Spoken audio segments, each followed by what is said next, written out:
अस्सलाम वालेकुम मतियुल्लाह जान MJ टीवी। जिस तरह हुकूमत का एक साल मुकम्मल होता है, पार्लिमान का एक साल मुकम्मल होता है, पार्लिमानी साल, इसी तरह एक अदालती साल भी होता है। और ये अदालती साल सिर्फ सुप्रीम कोर्ट ऑफ पाकिस्तान में मनाया जाता है क्योंकि ये सबसे बड़ी अदालत है। मालूम नहीं हाई कोर्ट में या जो ज़िली अदालतें हैं वहाँ पे ये साल कैसे मनाया जाता है, मगर सुप्रीम कोर्ट में तमाम जजेस इकट्ठे होते हैं और उसमें तकरीरें होती हैं। ख़ास तौर पे अटॉर्नी जनरल ऑफ पाकिस्तान तकरीर करते हैं, फिर पाकिस्तान बार कौंसिल के जो नायब चेयरमैन हैं वो तकरीर करते हैं, सुप्रीम कोर्ट बार एसोसिएशन के सदर तकरीर करते हैं और फिर चीफ जस्टिस ऑफ पाकिस्तान आखिर में तकरीर करते हैं। ये एक मौका होता है अपने गुजरे हुए अदालती साल के अंदर वकला तंजीमों की तरफ से जो उनके तासुरात हैं कि कैसा साल गुजरा, जजेस को क्या करना चाहिए, क्या नहीं करना चाहिए। और फिर इसी तरह अटॉर्नी जनरल ऑफ पाकिस्तान जो हैं वो हुकूमत पाकिस्तान की तरफ से एक पॉइंट ऑफ व्यू देते हैं कि सुप्रीम कोर्ट को क्या करना चाहिए या क्या नहीं करना चाहिए। और फिर चीफ जस्टिस ऑफ पाकिस्तान जो है काफ़ी कुछ साल से अब ये रवायत चल पड़ी है कि वो खुल के इसमें बात करते हैं और अपने तहफ़्फ़ुज़ात का भी इज़हार करते हैं। और इस साल जो ये अदालती साल के हवाले से तकरीब मुनक़्क़द हुई सुप्रीम कोर्ट ऑफ पाकिस्तान में, उसमें उसी तरह सब ने तकरीरें तो की, मगर सबसे अहम तकरीर जो थी वो चीफ जस्टिस उमर अता बंदयाल की तकरीर थी। और इस तकरीब में तमाम सुप्रीम कोर्ट के 12 जजेस बैठे थे। जी हाँ, 12, 17 नहीं। 17 जो हैं वो आइन के मुताबिक 17 हैं, लेकिन 12 रह गए हैं। 5 जजेस तैनात नहीं हो सके और इन 12 जजेस की सरबराही कर रहे थे चीफ जस्टिस उमर अता बंदयाल। और उन्होंने तकरीर में जो कहा वो काबिल ज़िक्र हैं वो बातें। और उस तकरीर से आपको कुछ अंदाज़ा होगा कि हमारी अदलिया माजी में क्या सोचती रही है, अब क्या सोच रही है और आइंदा के लिए उसकी क्या सोच है। चीफ जस्टिस उमर अता बंदयाल की जो तकरीर थी ये वैसे तो एक तहरीर शुदा तकरीर थी, मगर ये कहा गया है कि इस तकरीर के अलावा कुछ ज़ुबानी बातें भी हुई और फौरी तौर पे चीफ जस्टिस की तकरीर जो है उन ज़ुबानी बातों की वजह से बज़ाहिर तक़सीम नहीं की गई और बाद में ताख़ीर से ये तकरीर जारी की गई और शायद उसमें वो बातें भी अब शामिल हैं जो कि उन्होंने ज़ुबानी भी कर दी थी। तो वो क्या अहम बातें हैं चीफ जस्टिस उमर अता बंदयाल की। लेकिन मैं ये आपको बताता चलूँ जो इस वक्त हालात हैं सुप्रीम कोर्ट में, सबसे बड़ा मसला जो है वो एक तासुर है कि सुप्रीम कोर्ट के जजेस के बीच में कशीदगी है। जजेस की जो 5 जजेस की नामजदगियाँ जो चीफ जस्टिस उमर अता बंदयाल की तरफ से जुडिशल कमीशन के गुज़श्ता इजलास में की गई थी, वो पाँचों जो नामज़दगियाँ हैं वो कुछ ज़राए के मुताबिक वो मुस्तरद कर दी गई, जैसा कि जस्टिस काज़ी फ़ाइज़ साहब, जस्टिस सरदार तारिक मसूद और फिर एडवोकेट अख्तर हुसैन जो पाकिस्तान बार कौंसिल के मेंबर थे, उनके खतूत से ज़ाहिर हो रहा था कि 5 जजों ने वो जो नामज़दगियाँ हैं वो मुस्तरद कर दी हैं। और फिर उन 3 जजों के अलावा अटॉर्नी जनरल ऑफ पाकिस्तान और जो लॉ मिनिस्टर थे आज़म नज़ीर तारड़, उन्होंने भी ये नामज़दगियाँ मुस्तरद कर दी हैं। तो ये 5 लोग थे जिन्होंने मुखालफत की चीफ जस्टिस उमर अता बंदयाल के उन 5 नामों की जो उन्होंने जुडिशल कमीशन के सामने रखे। उसके बाद से एक कशीदगी बढ़ गई है। बज़ाहिर जुडिशल कमीशन जो कि सुप्रीम कोर्ट और हाई कोर्ट में जजों की तैनाती करता है, उसमें चीफ जस्टिस उमर अता बंदयाल अपनी अक्सरियत खो चुके हैं और वो काफ़ी बज़ाहिर सटपटा भी रहे हैं। और उनकी इस डेस्परेशन की एक झलक जो है इस तकरीर में भी नज़र आती है, वो आगे चल के बताएँगे। मगर इस तकरीर में चीफ जस्टिस उमर अता बंदयाल ने ऐसा क्या कहा जो शायद वो ना भी कहते तो मुनासिब था और फिर जो शायद वो आइन के जो सुप्रीम कोर्ट का मैंडेट है उसके भी मुनाफी था। तो वो आपको हम बताते हैं इस तकरीर में चीफ जस्टिस उमर अता बंदयाल ने क्या-क्या कहा। सबसे पहले तो उन्होंने कहा कि जनाब, जब मैं चीफ जस्टिस ऑफ पाकिस्तान बना 2 फरवरी 2022 को, तो फिर 3 जो अहम इश्यू थे, मेरा फ़ोकस वो इश्यूज़ थे जो जिनकी मैंने शिनाख्त की थी कि मेरी जो सुप्रीम कोर्ट है वो उन पे फ़ोकस करेगी। सबसे पहले जो आइन का जो मकसद है कि लोगों को सस्ता इंसाफ मुहैया करना और जल्द इंसाफ मुहैया करना। और दूसरा फिर जो बैकलॉग है केसेस का, जो 54,000 के करीब केसेस ज़ेर समाअत हैं, उनको कम करना। और तीसरा कि अपने सो मोटिव पावर्स को इस्तेमाल करना अ, कुछ कवायद के तहत, और जो मुल्क में बढ़ती हुई आबादी का मामला है उसको एड्रेस करना। तो अब बढ़ती हुई आबादी, बाकी तो चलें काम ठीक है, लेकिन मेरे ख्याल में एक ये ऐसा मामला है कि जो हुकूमत पे छोड़ देना चाहिए, और हर चीफ जस्टिस अपना कोई ना कोई ऐसा एक ब्रांड लेकर आता है जिससे वो याद रखा जाए। चाहे वो माशाल्लाह से साकिब निसार थे जिनको डैम जज कहा जाता है, और जो डैम के नाम पे पैसे इकट्ठे करने शुरू हो गए थे। फिर आसफ सईद खोसा से जिन्होंने मॉडल कोर्ट्स बनाई थी, और मॉडल कोर्ट में बड़ी तेज़ी से केसेस जो हैं वो डिसाइड होते थे, लेकिन ऊपर जब उनकी अपीलें आती थी तो वो तो वही पुरानी हाई कोर्ट और वही सुप्रीम कोर्ट, जिसकी वजह से शायद बैकलॉग भी इन आला अदालतों का बढ़ गया, क्योंकि नीचे मॉडल कोर्ट भी कुछ बन गई थी तो जल्दी फैसले हो रहे थे। तो ऊपर से अब पता नहीं वो कितने जल्दी होते तो इतना बैकलॉग तो ना होता। बहरहाल, तो आबादी के हवाले से इन्होंने कहा ये मेरा एक मकसद था।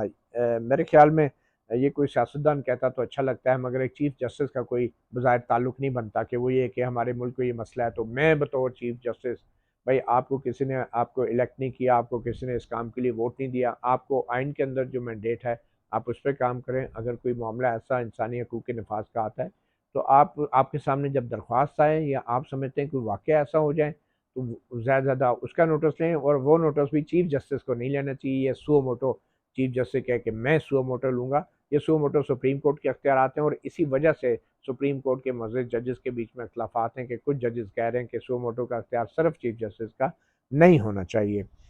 और ये जो सुओ मोटो है और फिर बेंच की तश्कील देने के स्वाबदीदी अख्तियारात हैं, ये जिस तरीके से चीफ जस्टिस इस्तेमाल कर रहे हैं, ये ऑब्वियसली बज़ाहिर आइन की ये मंशा नहीं है कि फ़र्द वाहिद को इतने अख्तियारात दे दिए जाएँ। फिर आगे जाके चीफ जस्टिस कहते हैं कि जी तारीफ़ कर रहे हैं कि जिन कुछ जजों की तारीफ़ की, अब कुछ नाम उनसे रह गए, लेकिन उन्होंने ख़ास तौर पे तारीफ़ की है जस्टिस एजाज़ुल अहसन की, जस्टिस मंसूर अली शाह की, जस्टिस याहिया अफरीदी की, जस्टिस अमीनुद्दीन की, और फिर जस्टिस जमाल खान मंदोखेल, जस्टिस मोहम्मद अली मज़हर, और फिर जस्टिस मुनीब अख्तर। मतलब 7-8 जजों के नाम तो उन्होंने ले लिए, और 2-3 सिर्फ रह गए। उनमें शायद जस्टिस काजी फायसा जो उनके साथ बैठे थे, सीनियर तरीन जज हैं, और जस्टिस मुज़ार अली अकबर नकवी का नाम रह गया। तो ये 2-3 जजों के अलावा सबको उन्होंने तारीफ़ कर दी है इस तकरीर में। फिर उन्होंने ये भी कहा कि वीडियो लिंक के ज़रिए हमने बड़े मैटर्स जो हैं वो निपटाए हैं। 3000 से ज़ायद तमाम जो सुप्रीम कोर्ट की ब्रांच जस्टिस में, उसमें वीडियो लिंक के ज़रिए, और उसमें फ़ायदा ये होता है वकीलों को सफ़र और हवाई ख़र्चे की जो है वो हवाई जहाज़ के ख़र्चे के क्लाइंट्स को पैसे नहीं देने पड़ते, बचत भी होती है, टाइम की भी, और एडजस्टमेंट्स भी कम होती हैं। फिर चीफ जस्टिस ने कहा कि जो एक मतबादल तनाज़ात को हल करने का एक मतबादल निज़ाम जो है, अल्टरनेट डिस्प्यूट रेजोल्यूशन, वो भी जो है मुतारफ़ करा रहे हैं, और चीफ जस्टिस इस बारे में बड़े एग्रेसिव हो के कह रहे हैं कि हम ये कोशिश कर रहे हैं कि पूरे पाकिस्तान में लागू हो जाए। और इसके हवाले से उन्होंने कहा है कि बलूचिस्तान और इस्लामाबाद जो है के अलावा बाकी तमाम सूबों में इसके हवाले से सूबों ने कानून साजी भी कर ली है। तो बहरहाल वो ये चाह रहे हैं अल्टरनेट डिस्प्यूट रेजोल्यूशन जो है इसको लाया जाए ताकि मुकदमात की तादाद कम हो, लोग कम से कम अदालतों का रुख करें। फिर चीफ जस्टिस उमरता बंदयाल ने जो असल जो मामला है वो पॉपुलेशन को लेके वो बैठे हैं। उन्होंने कहा जी हमने बड़ा डाटा कलेक्ट किया है पॉपुलेशन काउंसिल से भी, और फिर मुस्लिम ममालिक जो ईरान है, बांग्लादेश है, वहाँ पे इसको कैसे कंसल्ट किया। बात यह कि चीफ जस्टिस का काम नहीं है। एक तरफ आप कह रहे हैं आपके इतने ज़्यादा केसेस हैं, 54,000 केसेस हैं, 50,000 पेंडिंग है, और दूसरी तरफ आप पॉपुलेशन का मसला हल करने चल पड़े। तो जितनी तवानाइयाँ हैं या जिस बात की आप तनख्वाह लेते हैं वो इस काम के लिए नहीं लेते कि पॉपुलेशन बढ़ गई है या तालीम की लिटरेसी रेट कम हो गया। आप तनख्वाह ले रहे हैं कि जो आवाम के मसाइल हैं कानूनी और आइनी और जो उनके हकूक़ हैं उनको अपने फ़ैसलों के ज़रिए यकीनी बनाएँ, और सिर्फ सुओ मोटो से इंसानी हकूक़ को यकीनी नहीं बनाया जाता। अपने जितने भी मुकदमात 50,000 के करीब मुकदमात जो सुप्रीम कोर्ट में अभी भी पेंडिंग है आपके अपने मुताबिक, वो तमाम के तमाम उन इंसानी हकूक़ की खिलाफ वर्जी तसलसल से खुद सुप्रीम कोर्ट कर रही है, इन तमाम मुकदमात का फैसला बर वक्त ना करके। और 50,000 मुकदमे आपके टेबल पे पड़े हैं फाइलें, और आप पॉपुलेशन का मसला हल करने के लिए चल पड़े। ये बिल्कुल जो है एक किस्म का सुप्रीम कोर्ट जो है ये इंसानी हकूक़ की खुद खिलाफ वर्जियों की वजह बनेगी अगर वो मुकदमात हल करने की बजाय जो है एक इशू को लेके मीडिया में रहने के लिए या अपना ब्रांड बनाने के लिए चीफ जस्टिस साहब जो हैं वो किसी ऐसे मामले की तरफ अपनी सारी तवानाइयाँ खर्च करेंगे जो काम जजों का नहीं, सुप्रीम कोर्ट का नहीं, जो काम हुकूमतों का है और सियासतदानों का है। फिर चीफ जस्टिस कहते हैं कि कुछ पॉलिटिकल इवेंट्स ऐसे हो गए कि मार्च 2022 से कि एक सियासी नोयत के मुकदमात का, political cases, avalanche of political cases, कि जैसे कोई एवलांच आ गई है सियासी मुकदमात की। अब चीफ जस्टिस या सुप्रीम कोर्ट के जज को जो है किसी भी मुकदमे को जो है कोई रंग नहीं देना चाहिए। उनके नज़दीक कोई भी मुकदमा होगा वो कानूनी और आईनी होगा। अब ये खुद मान रहे हैं कि ये सियासी नोयत के मुकदमे हैं, और फिर अगर ये सियासत है और सियासी नोयत है तो फिर आपका क्या काम है उसमें मुदाखलत करने की। आपको ये नहीं कहना चाहिए कि आप कहें कि ये मुकदमा है, एक आईनी सवाल है, क्वेश्चन ऑफ लॉ है। आप बड़े फख्र से कह रहे हैं कि ये सियासी नोयत के मुकदमे आ रहे हैं, तो फिर अगर ये इतने ही सियासी नोयत के थे तो फिर आपको तो सुनना ही नहीं चाहिए, क्योंकि सुप्रीम कोर्ट का काम सियासी तनाज़ात तो निपटाना नहीं है। लेकिन आप कह रहे हैं सियासी नोयत के मुकदमों की एक भरमार हो गई, उसमें बड़े पेचीदा आईनी सवालात उठे हैं। पहली बात तो यह है कि ये जो भी मुकदमा सुप्रीम कोर्ट में आता है वो सियासी या गैर सियासी उसको नहीं कह सकते आप, और उसको उसमें कोई ना कोई आईनी और कानूनी सवाल है, आप उस पर तवज्जो दें। आप ये मत कहें कि ये सियासी है या नहीं है। और फिर सदारती रेफरेंस का हवाला दिया 2022 में, जिसमें पूछा गया था कि जो 63A जो आइन क्या है उसमें कोई अपने पार्टी के हदायत के बरखिलाफ वोट दे तो क्या वो वोट शुमार होना चाहिए या नहीं।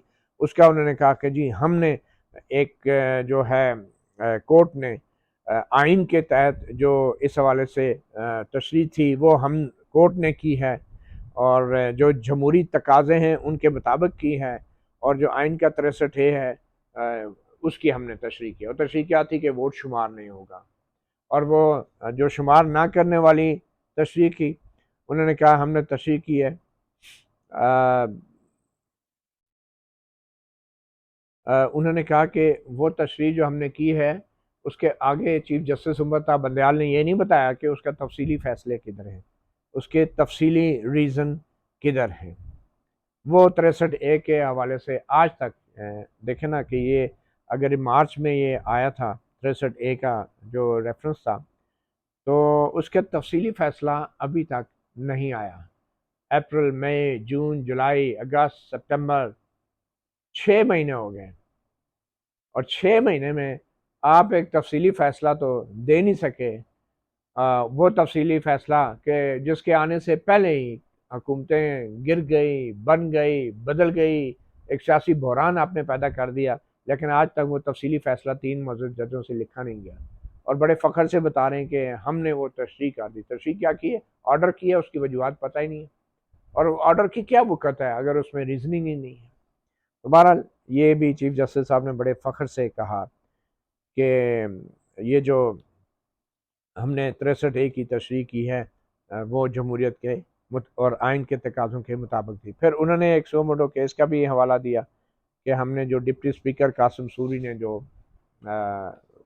था वो अदम एतमाद की तारीख को पेश मुस्तरद कर दिया गैर आइनी तौर पे, तो वो भी हमने उस पर भी फ़ैसला दिया था, और हमने कहा था कि वो गैर आइनी और अदम एतमाद पेश की जाए। फिर उन्होंने पीपल्स पार्टी पार्लियामेंटेरियन के हवाले से एक जो है वो केस का भी हवाला दिया, और फिर वो सो मोटो नोटिस उन्होंने जिक्र किया कि एग्ज़िट कंट्रोल लिस्ट से जो नाम निकाले गए थे बगैर किसी प्रोसीजर के, वो भी हमने सो मोटो लिया। और फिर उन्होंने ये भी कह दिया कि कुछ नाम ऐसे जो थे वो एग्ज़िट कंट्रोल लिस्ट से निकाल लिए गए थे जिनके लिए कानूनी तकाज़े पूरे नहीं किए गए थे। और फिर कह रहे हैं कि हम जो हैं, जो अदालत है, तमाम मफाद आमा के जो मामलात हैं अदालत ने उस वक्त जो है उस पर कार्रवाई की कि जब संजीदा किस्म के जो फ़रीक़ैन थे मफाद आमा से जुड़े हुए, जिनके स्टेक्स थे, स्टेक होल्डर थे, उन्होंने उनको चैलेंज किया, और ख़ास तौर पे जब पार्लियामेंट के गैर आइनी इक़दामात। अब देखें, एक चीफ जस्टिस ऑफ पाकिस्तान कह रहे हैं कि पार्लियामेंट गैर आइनी इक़दामात करती है। वो पार्लियामेंट गैर आइनी इक़दामात से मुराद ये है कि पार्लियामेंट की बुरी नीयत भी हो सकती है और जानबूझ के गैर आइनी इक़दामात करती है। मेरे ख्याल में चीफ जस्टिस को पार्लियामेंट के बारे में ऐसी ज़ुबान इस्तेमाल नहीं करनी चाहिए। वो ये कह सकते हैं कि उनके कुछ इक़दाम जो हैं वो आइन के मुताबिक नहीं हैं, या वो आइन की वो मंशा नहीं है, और आप उनको तशरीह करते हैं। तो आप कहते हैं पार्लियामेंट अगर गैर आइनी इक़दाम करेगी, पार्लियामेंट अगर आपकी रिटायरमेंट की एज जो है वो कम कर दे और आपको सबको घर भेज दे, तो वो गैर आइनी हो जाएगा। पार्लियामेंट को आप कह रहे हैं कि वो गैर आइनी इक़दाम भी कर सकती है। आप एक ऑलरेडी मोटिव एट्रीब्यूट कर रहे हैं। और एक्शंस ऑफ कॉन्स्टिट्यूशनल फंक्शनरीज, जो अगर गैर आइनी होंगे तो हम पकड़ें, और अगर आपके जो गैर आइनी इकदाम होंगे उनको कौन पकड़ेगा। तो आप ऑलरेडी एक आइनी, एक सुप्रीमेसी ऑफ पार्लियामेंट होती है, पार्लियामेंट बालादस्त होती है, आप कह रहे हैं कि उसके गैर आइनी इकदाम को हम, मतलब वो भी गैर आइनी इकदाम कर सकती है। ठीक है, कुछ कवानीन जो है वो हो सकते हैं जो कि आइन के मुताबिक ना हो, उनकी तशरीह आप कर सकते हैं, आप कवानीन को स्ट्राइक डाउन भी कर सकते हैं, लेकिन आप ये तासुर दे रहे हैं कि आप जो है यहाँ पे आइन के ठेकेदार हैं, ठीक है, और जो पार्लियामेंट है वो गैर आइनी इकदाम भी कर सकती है। तो ये एक बड़ा ही एक गलत एक तरीका है पार्लियामेंट को एड्रेस करने का। और फिर आपने कहा था कि जो पंजाब में एक जो डिप्टी स्पीकर ने 10 वोट डिस्काउंट कर दिए, तो वो जो पंजाब के डिप्टी स्पीकर थे, वो दोस्त मोहम्मद ज़ारी ने जो मुस्लिम लीग काफ के 10 लोगों के वो डिस्काउंट कर दिए थे, शुमार नहीं किए थे, उनका कि वो अदालत की जजमेंट के बरखिलाफ था। और वो कौन सी जजमेंट थी? वो एक ऑर्डर था, शॉर्ट ऑर्डर, जो आज तक जजमेंट नहीं है। जजमेंट कहते हैं तफसीली फैसले को, 6 महीने हो गए, तफसीली फैसला नहीं आया, और कहें हमने पंजाब असम्बली के डिप्टी स्पीकर के जो 10 वोट उन्होंने निकालने का जो हुक्म दिया था कि शुमार नहीं होंगे, वो अदालत के जजमेंट के बरखिलाफ था, और जजमेंट है ही नहीं है। तो ये चीफ जस्टिस साहब कह रहे हैं।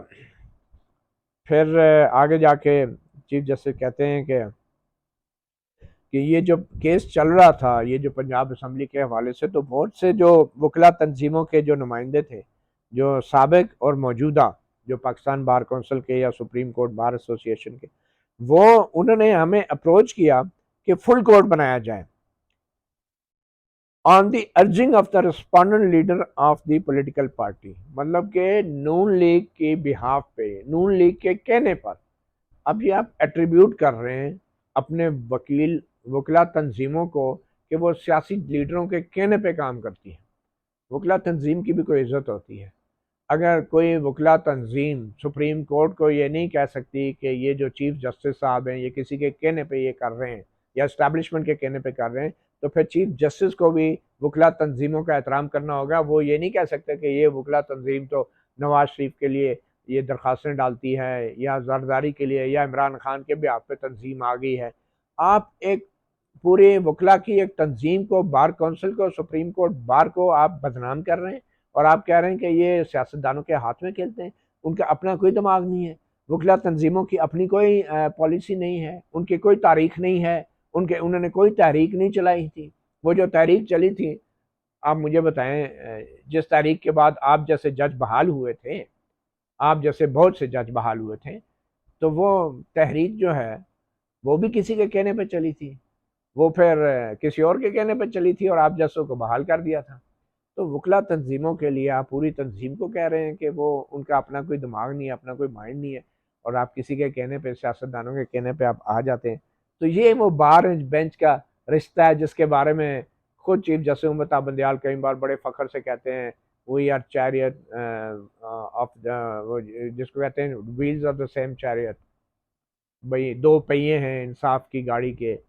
तो ये एक पहिया जब दूसरे पहियों को कहता है कि तू तो किसी का हटाउट है या कुछ, अगर वो ऐसा कहता है, तो फिर ऑब्वियसली ये एक अच्छे टेस्ट में ये बात नहीं है। तो लग रहा है कि इसमें चीफ जस्टिस उमर बंदयाल काफ़ी जज्बाती हो रहे हैं और गुस्से में हो रहे हैं, जैसे कि हम जैसे व्लॉगर भी हो जाते हैं। लेकिन जज और व्लॉगर में बहुत फ़र्क होना चाहिए। बहरहाल, क्योंकि हमारे कहने पे किसी को फांसी नहीं लगती है, या कोई हुकूमत नहीं टूटती है, बिगड़ती है, गिरती, या हमने आइन की तशरीह नहीं करनी होती जिसके ऊपर सारी को हमने फॉलो करना होता है, तो इसलिए थोड़ा फ़र्क ज़रूर होना चाहिए। अच्छा, फिर ये बड़ा एक सीरियस खैर उन्होंने इल्ज़ाम लगाया था। फिर उन्होंने सबसे ज़्यादा संगीन इल्ज़ाम जो लगाया कि चीफ जस्टिस ऑफ पाकिस्तान जो है वो बराह रास्त एक तकरीब में हुकूमत पे जो है इल्ज़ाम लगा रहे हैं कि हुकूमत जो है वो नाराज़ थी इस वजह से कि पंजाब असम्बली में जो डिप्टी स्पीकर के ख़िलाफ़ फैसला आया सुप्रीम कोर्ट का, तो हुकूमत उससे नाराज़ थी। और कहते हैं the displayer of the federal government on this decision, कि इस फैसले पे हुकूमत की नाराज़गी। अच्छा, तो हुकूमत के किसी फैसले से अगर कोई ये कहे कि सुप्रीम कोर्ट जो है वो नाराज़ है, तो वो अच्छा लगेगा। हालांकि हुकूमत, सुप्रीम कोर्ट, अदलिया और पार्लियामेंट, तीनों जो हैं वो एक दूसरे से अगर नाराज़ होंगे, नाराज़ होकर काम करेंगे, ये कोई अच्छा तासुर नहीं जाएगा। चीफ जस्टिस को ये नहीं कहना चाहिए कि हुकूमत ने नाराज़ होकर जो है फिर डिसप्लेजर शो किया। और कैसे किया कि 28 जुलाई 2022 को जुडिशल कमीशन के एक इजलास में 5 नामों के ऊपर जब गौर किया गया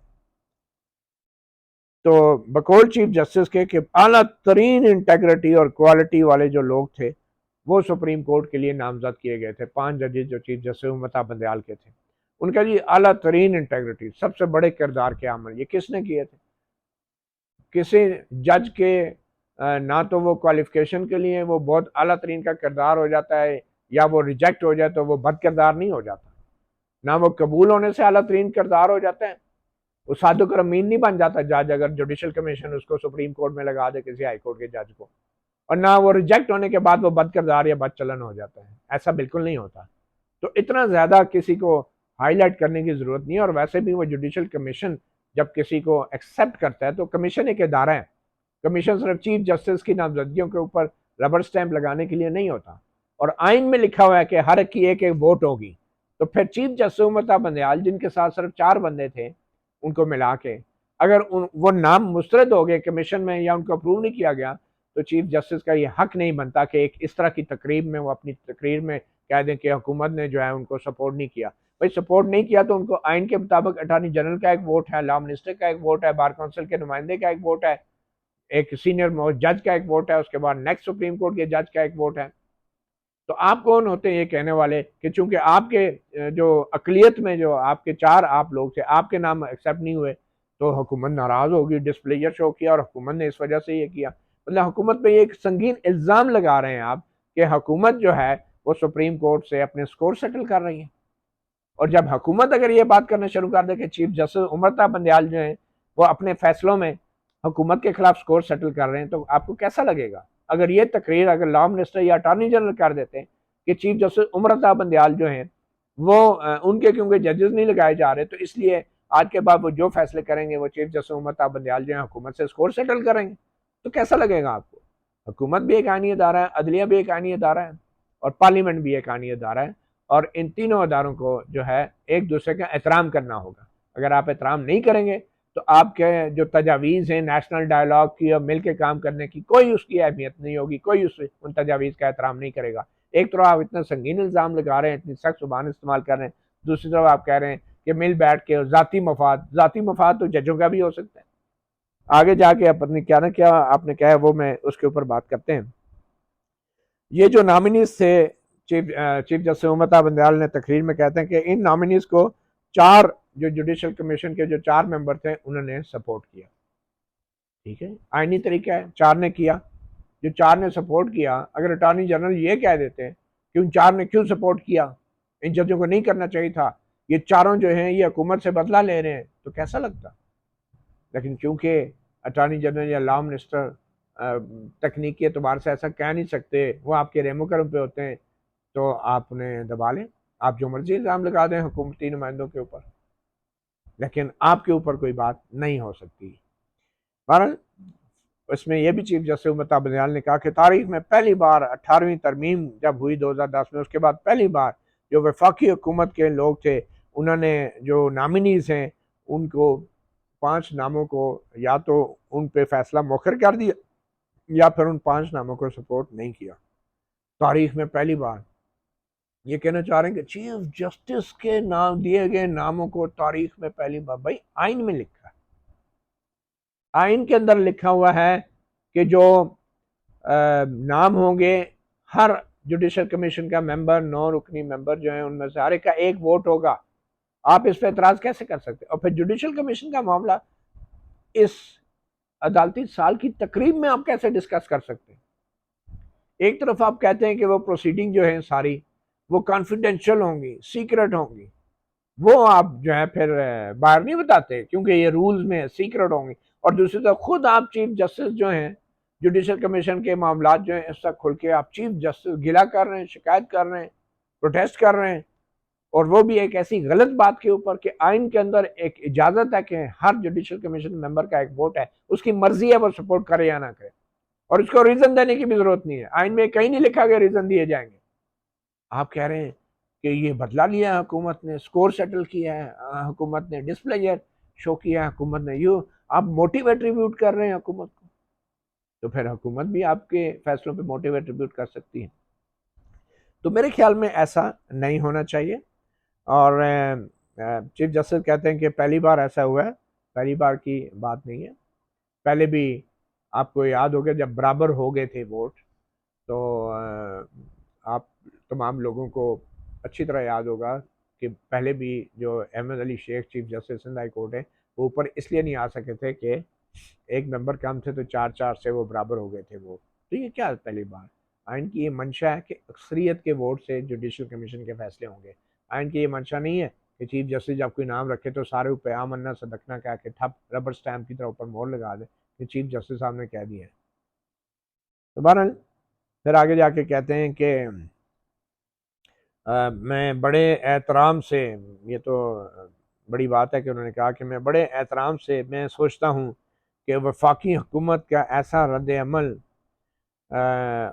किसी भी अदालत के एक नापसंदीदा अदालत के फैसले के जवाब में, क्या वो कानून की बालादस्ती या अदलिया की आज़ादी का एहतराम है?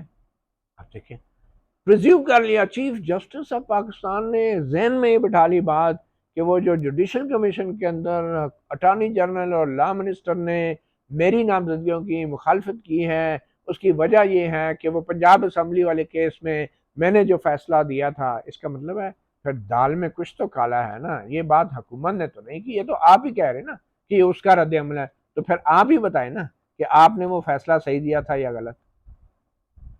तो इस तरह के रिएक्शन जब आएंगे, और मुझे लगता है कि सुप्रीम कोर्ट के जजेस जो हैं किसी ज़माने में बड़े मोहतात होते थे हुकूमत को एड्रेस करने के हवाले से। और आपने बार तंजीमों को भी कह दिया कि आप सियासी जमातों के बिहाफ पे काम करते हैं, उनके लिए काम करते हैं। आपने हुकूमत को भी कह दिया कि आप हुकूमतें भी आपके फैसलों से नाराज़ होकर आपकी मुखालफत करती हैं।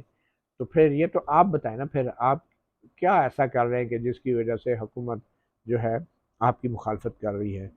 तो ये यूँ लग रहा था कि जैसे अदलिया जो है, इस पूरी तकरीब में यूँ लग रहा था कि अदलिया जो है वो कह रही है कि इस मुल्क में जो है एक मैं हूँ जो मुल्की मफाद के लिए सोचता है, और एक मैं हूँ जो कि आइन और कानून को समझता है। ये वही मैं है जो हमने जनरल ज़िया-उल हक के दौर में भी सुनी, हमने जनरल मुशर्रफ के दौर में भी सुनी, और ये वही मैं है कि जो 2018 के इलेक्शन में भी हमें सुनाई दी।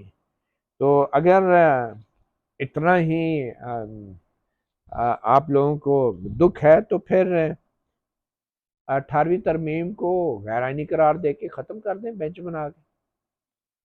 मालूम नहीं कि जब एक चीज़ आइन के अंदर है, वोट का हक है हर मेंबर को अक्सरियत से फैसले होने, तो उस पर फिर यूँ संगीन इल्ज़ाम लगाना हुकूमतों पे, अटॉर्नी जनरल पे, लॉ मिनिस्टर पे, और इवन के अपने साथी जजों पे जिन्होंने मुखालफत की आपके 5 जजों की, आप उनको भी इनडायरेक्टली बिल वास्ता तौर पे उनको भी बदनाम कर रहे हैं जो आपके साथ बैठे हैं सीनियर तरीन जज, और आप पब्लिकली कह रहे हैं कि हुकूमत ने जो किया है वो तो गुस्सा निकाला है। तो जो आपके साथी जजों ने मुखालफत किया आपके 5 जजों के नामजदगियों की, वो क्या है? आप उनको भी हुकूमत से मिला रहे हैं, तासुर ये दे रहे हैं कि वो जजेस भी शायद जो है हुकूमत से मिले हुए हैं। तो किसी को बख्श देना चाहिए। वकला तंजीमें भी ख़राब हैं, हुकूमत भी ख़राब है, आपके साथी जजेस भी मिले हुए हैं, पार्लियामेंट भी गैर आइनी इकदाम करती है। तो इतना मेरे ख्याल में जज्बाती होने की ज़रूरत नहीं है। आइन के अंदर जो आपके इख्तियार हैं सिर्फ वही कुछ करें। और अगर फिर आखिर में आप कह रहे हैं कि वक्त आ गया है कि हमें अपने ज़ाती मफादात और पर्सनल एजेंडा को भूलना होगा और मिल के नेशन बिल्डिंग के लिए काम करना होगा, कम अज़ कम इस तरह की तकरीरों से तो कोई आपके साथ मिल के जो है वो काम नहीं करेगा जिसको आप नेशन बिल्डिंग कह रहे हैं। तो मेरे ख्याल में दिस इज़ अनफॉर्चुनेट, और इस तरह की तकारीर नहीं होनी चाहिए। और फिर आप कह रहे हैं कि अदालत जो है वो फेथफुली अपने काम जो है वो करती रहेगी, आइन को प्रोटेक्ट करती रहेगी, बुनियादी हकूक़ को तहफ़्फ़ुज़ देती रहेगी। जी हाँ, क्योंकि आइन को तहफ़्फ़ुज़ देने का काम तो सिर्फ सुप्रीम कोर्ट ने करना है ना, बाकी इदारे तो इधर जो है ना पकौड़े बेचने के लिए आए हुए हैं, तो उनका कोई काम नहीं है, सिर्फ अदलिया ये करती रहेगी। और जब फंडामेंटल राइट्स की बात आती है तो सबसे बड़ा चैलेंज तो लापता अफराद का है। 20 साल से तमाशा बना हुआ है। सुप्रीम कोर्ट जो है लापता अफराद के हवाले से एक ऐसी जजमेंट नहीं दे सकी कि कम से कम आज की तारीख में तो लोगों को उठाया जाना जो है वो बंद हो चुका होता है। एक जजमेंट नहीं आ सकी सुप्रीम कोर्ट से। बड़े बड़े हमने देखे, बड़े बड़े माजी में साबिक चीफ जस्टिस साहिबान भी बड़के मारते रहे हैं और आज भी बंदों को उठाया जा रहा है। तो ये तकरीरों से अगर इंसानी हकूक जो है वो यकीनी बनाए जा सकते तो इनसे अच्छी तकरीरें तो फिर सियासतदान कर लेते, फिर तो कोई मसला ही नहीं था। तो बहरहाल और ये कह रहे हैं कि हम अब लॉ कमीशन देखेगा कि अदलिया एक कॉन्फ्रेंस कराएगी जिसमें तय किया जाएगा कि अदलिया क्या किरदार अदा कर सकती है पाकिस्तान के मुस्तकबिल को बनाने में और पाकिस्तान की सिमत का तयन करने में। तो अदलिया अगर कुछ कर सकती तो अभी तक कर चुकी होती। 75 साल थोड़े नहीं होते, तो इसलिए सिर्फ 1 साल रह गया है मौजूदा अदालती क़यादत के पास। तो कम से कम उतना ही कर लें जितना आप कर सकते हैं। सिर्फ मीडिया में रहने के लिए ज़रूरी नहीं है कि इन तकरीरों से जो है लोग मुतमईन हो जाएं। सबसे पहले तो 5 जो खाली असामियाँ उनको फिल करें, जुडिशल कमीशन का इजलास बुलाएं और जो जजेस मुस्तरद होते हैं मुस्तरद हो जाएं।